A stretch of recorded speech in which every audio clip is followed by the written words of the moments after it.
Buen día. El día de hoy quisiera platicar con ustedes un tema un poco curioso y que nos puede ayudar a entender algunos aspectos del karate que no son fáciles de entender, que no son fáciles de ver cómo funcionan. Eh, esta parte del karate que quiero comentar es una parte del karate que no es muy comprendida en la actualidad por los karatecas actuales. Se trata de la medicina tradicional china. Eh, El maestro Ramón Fernández Cid hace unas semanas publicó un post en donde mencionaba la importancia del conocimiento de la medicina tradicional china en cierto momento del aprendizaje y del desarrollo del karateka. Generalmente cuando el karateka ya tiene cierto tiempo practicando, se hace patente o se hace necesario que tenga conocimientos básicos y no avanzados de la medicina tradicional china, de cómo funciona, qué aspectos tiene, conceptos básicos, todo respecto a la forma en la cual ésta trabaja en el cuerpo humano. No se trata de ser un acupunturista experto, sino de entender el funcionamiento más básico de los meridianos más importantes del cuerpo humano, por lo menos, y los puntos principales de esos meridianos. Esto puede sonar un poco extraño o tener un poco de comparativo con el Kyushu, que actualmente está en boga en algunas partes del mundo también como un nuevo sistema marcial. De Kyushu ya hemos hablado mucho y he puesto mucha información en el foro, en el grupo. Sin embargo, se le considera muchas veces como un arte aparte del karate, un arte que no tiene relación alguna con él. Y esto es un error grave. ¿Esto por qué? Porque las kata antiguas, las kata clásicas, están íntimamente relacionadas con la medicina tradicional china en todos los aspectos. Y querer encontrar sus significados reales, su función completa, me requiere que el practicante se meta, por lo menos superficialmente, a entender cómo trabaja la medicina tradicional china. Por lo menos, como decía hace un momento, en el aspecto de los meridianos y los puntos principales de cada uno de estos. Pero también, sobre todo, en cómo se trabaja o cómo se recorre la energía en el cuerpo. Y aquí viene el concepto de ki o chi en boga. Eh, pero este concepto tiene que entenderse como no un aspecto esotérico, sino como un aspecto científico, porque se trata de bioenergía, de fuerza electromotriz, como decía el maestro Yang Wanming. Esta fuerza electromotriz es la misma fuerza que produce la pila del cuerpo humano, que viene siendo el cerebro y las vértebras, perdón, la columna lumbar, junto con los nervios que rodean toda la espina dorsal. Ahí es donde se genera el flujo eléctrico. Y hay que entender otros conceptos de desarrollo del ki para poder comprender cómo funciona el cuerpo humano desde esta perspectiva. Y aquí hablamos de la medicina tradicional china no como un aspecto esotérico o misterioso de los chinos, sino como un aspecto científico. Hay que entender que el cuerpo humano puede ser visto de muchas maneras. La medicina occidental es una forma de ver el cuerpo humano y la medicina tradicional china es otra manera diferente de ver el cuerpo humano. Ambas son formas válidas, pero que tienen su propia estructura, su propia forma de trabajo y su propio funcionamiento en cuanto a metodología, protocolos y usos. Entonces, pretender juzgar a una a través de la otra es un error. Es decir, un médico occidental no puede juzgar la medicina tradicional china porque no la conoce. Igual un médico tradicional chino no puede juzgar la medicina occidental porque no la conoce. En todo caso, si alguien quiere juzgar cualquier cosa, tiene que conocerla por lo menos superficialmente para poder darse una opinión. En este caso, es importante entender que los antiguos creadores de las formas, de las kata, tomaban mucho en cuenta esto, porque era su manera de entender el cuerpo humano y su manera de ver cómo la energía recorría el cuerpo. Muchas kata eh, desaparecieron en el proceso del transcurso del tiempo. Esta desaparición de las kata puede ser debido a que no estaban de manera acorde formadas, es decir, no tenían la fundamentación completa, holística, integral, que hiciera que se mantuvieran en el tiempo. Generalmente se piensa que una kata es un conjunto de técnicas anidadas, que es una secuencia de movimientos como una tabla gimnástica y que no tiene nada más. Esto es un error. Este error ha hecho que practicantes modernos hayan creado sus propias tablas gimnásticas que erróneamente llaman kata, cuando en realidad no lo son. No quiero aquí mencionar nombres de secuencias gimnásticas o de tablas gimnásticas actuales, porque puede pensarse que estoy siendo arrogante o que estoy hablando mal de ciertos estilos. No quiero hacerlo así. Lo que yo puedo decir es que se nota inmediatamente que no son tradicionales porque no tienen esta fundamentación interna del recorrido de los meridianos del cuerpo, ni tampoco respeta la bioenergía o la fuerza electromotriz del cuerpo humano.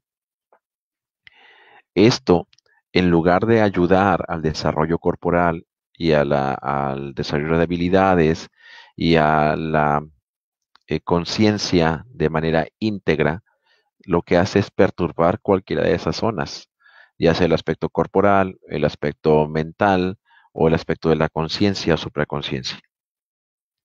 Entonces, eh, en los sistemas más antiguos, en los sistemas más antiguos, eh, es muy común encontrar que existen sus secuencias de movimientos o sus formas de trabajo a través del desarrollo de la medicina tradicional china dentro de su estructura técnica.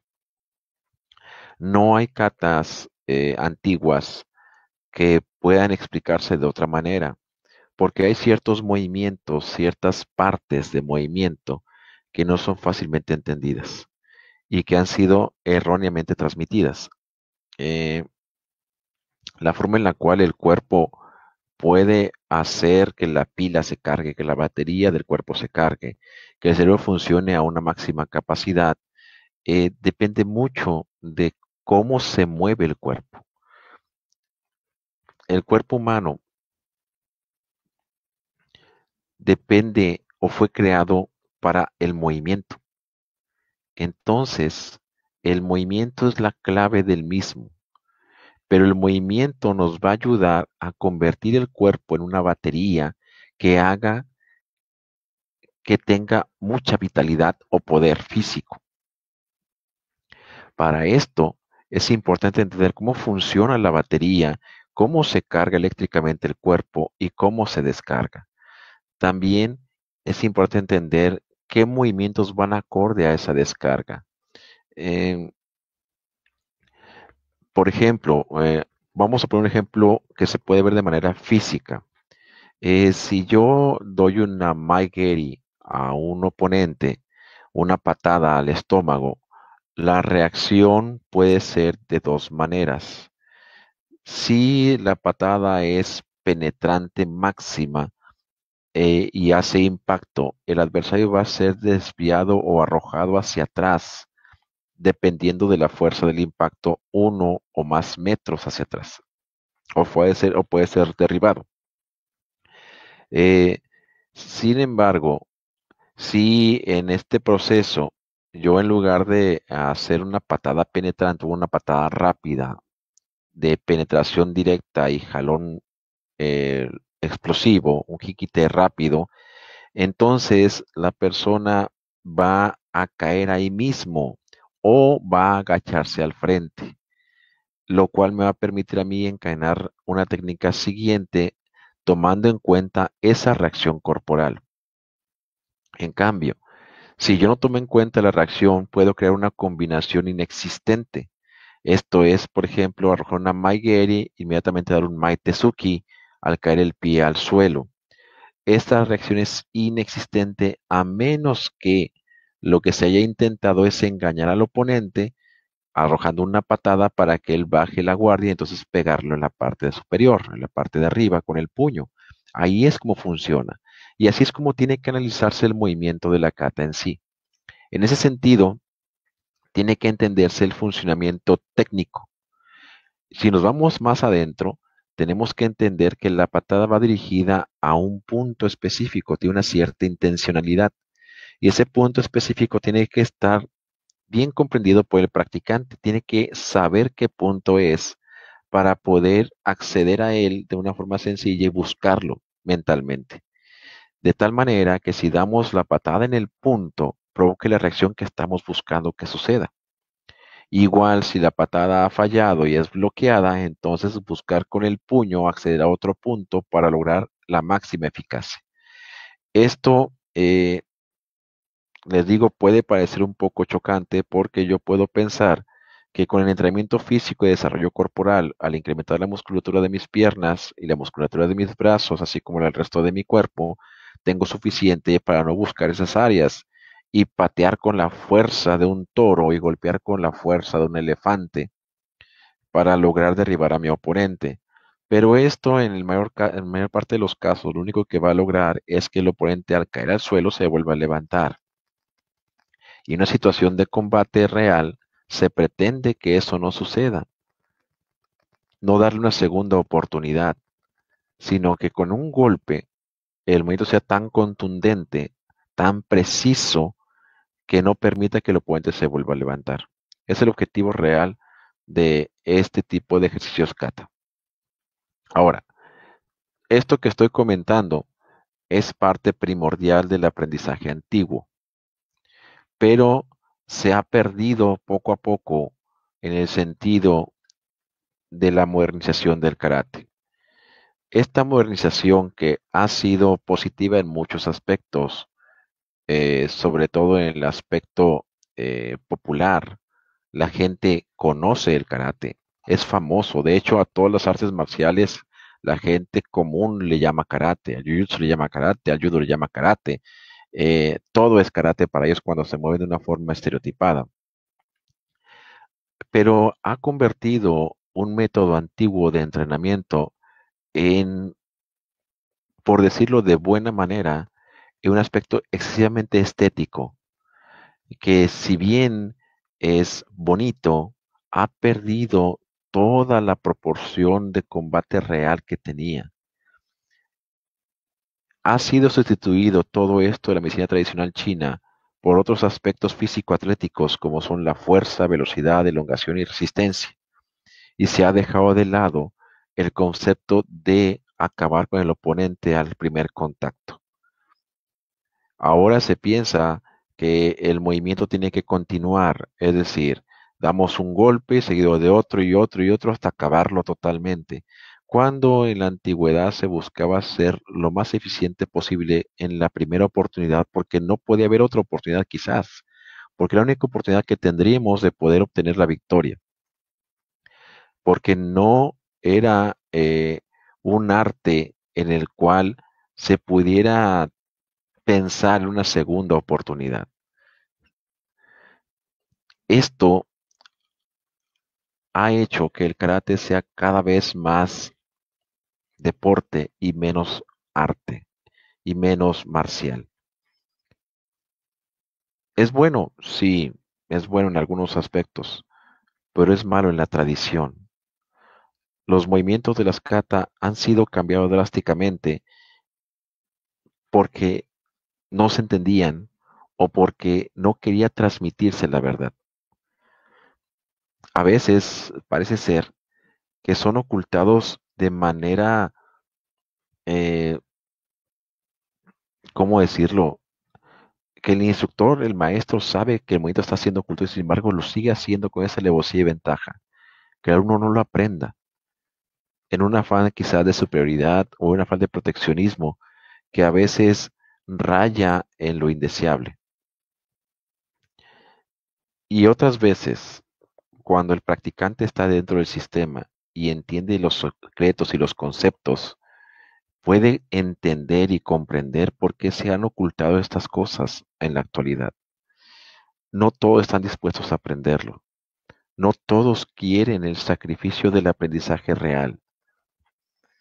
Había un cuento eh, interesante sobre esto que dice que un hombre amaba tanto a los dragones, a tal nivel que en su casa tenía adornos de dragones por todos lados. Estatuas de dragones, tapices de dragones, puertas de dragones, juguetes de dragones, de tal manera que el gran dragón del cielo lo vio y se dio cuenta que esa persona lo amaba mucho. Entonces pensó en visitarlo. Si me ama tanto, cuando me vea, me va a adorar. Y entonces el dragón del cielo bajó y se asomó por la ventana. Cuando este hombre vio al dragón del cielo en la ventana, dio un grito de terror y salió corriendo por la puerta despavorido. El gran dragón del cielo se quedó viendo lo que sucedía y entonces dijo, este hombre no me amaba de verdad. Amaba lo que se parecía al dragón, pero al dragón no lo amaba. Esto parece ser que sucede con los karatecas actuales. Les gusta lo que se parece al arte marcial. Les gusta lo que aparenta ser real. Les gusta lucirse. Les gusta ser vistos. Les gusta estar entreteniendo a las personas, pero no les gusta la realidad. La realidad no es bella. La realidad está hablando de algo que se llama muerte y a veces la muerte no la quieren entender como parte de la vida. En este proceso nos desviamos mucho y empezamos a ver las cosas desde una forma romántica y recreamos una forma estética de un arte que jamás fue estético, que siempre fue un arte marcial de defensa y protección. Hay que entender que hay tres aspectos del arte marcial actualmente en ese sistema. El aspecto de defensa civil, el aspecto deportivo y el aspecto de guerra. Muchas de las katas del karate clásicas pertenecen al aspecto de defensa civil. Fueron creadas en Okinawa. Otras, algunas, pertenecen al aspecto guerrero, de batalla, de guerra en batalla. Y esas fueron creadas en China. Son más antiguas. ¿Qué sucede? El okinawense posiblemente las modificó para que fueran más de aspecto civil. Sin embargo, todavía traen ese sabor de protección. Y por último están las catas de aspecto deportivo, que puede ser la misma cata, las tres, pero que en la forma en la cual la presentan hace que cambie todo. Entonces, debe quedar claro que para el aspecto guerrero, para el aspecto de batalla, de combate en la batalla, se requiere conocer de manera íntegra, por lo menos superficialmente, los aspectos de la medicina tradicional china, para poder entender sus movimientos. Recomiendo de manera muy puntual el trabajo del maestro Ramón Fernández Cid sobre las catas Pinan y sobre Sanchin, que están en este grupo. Ahí aborda la medicina tradicional china. Y eso es una parte indispensable del entrenamiento. En mi entrenamiento cruzado, eh, la búsqueda precisamente hacer mi entrenamiento eficaz. Si se basa únicamente en su entrenamiento único, es decir, sin hacer un entrenamiento cruzado, quizás no puedan entender lo que estoy hablando. ¿Y a qué me refiero con entrenamiento cruzado? Me refiero al hecho de practicar sistemas que tengan aspectos semejantes, pero que sean diferentes, para que me den las claves o las ideas de lo que le falta a uno o le sobra al otro. En este caso, mi entrenamiento cruzado ha sido de varios aspectos. He entrenado Jiu-Jitsu, he entrenado Judo, he entrenado algunos estilos de karate como Gojo Ryu, como Shotokan, como Wado Ryu, eh, algunas sectas de Shito Ryu también. Pero sobre todo, dejando de lado el karate, viendo otros aspectos, he entrenado Kung Fu de varios sistemas, Hungar, Wushu, Bai Chi, para entender mi karate. Todo eso, acuñado con el Kyushu y el Dian Sue de Inmak, me ha dado las pautas para poder hacer una forma de entrenamiento que junte todo en un solo sistema. No se trata de encontrar la rueda o reinventar la rueda. Se trata de entender la rueda que ya tengo. Se trata de comprender que esto estaba ya ahí en cualquiera de los sistemas que ya he elegido. Si elegí el Kung Fu, me voy a dar cuenta que estaba ahí. Si elegí el Kyushu, me doy cuenta que estaba ahí. Si elegí el Hakutsuru, me doy cuenta que estaba ahí. Si elegí el Karate, me doy cuenta que estaba ahí. Que soy capaz de encontrarlo, que soy capaz de verlo. Eso va a ayudar a entender mejor mis kata, identificarlas y sobre todo a no perder mi tiempo. ¿Por qué? Porque practicar una kata que no tiene trasfondo, entrar movimientos que no tienen sentido, por más bonitos que sean, si usted está buscando ser eficaz y mejorar su salud, se está equivocando. Gracias.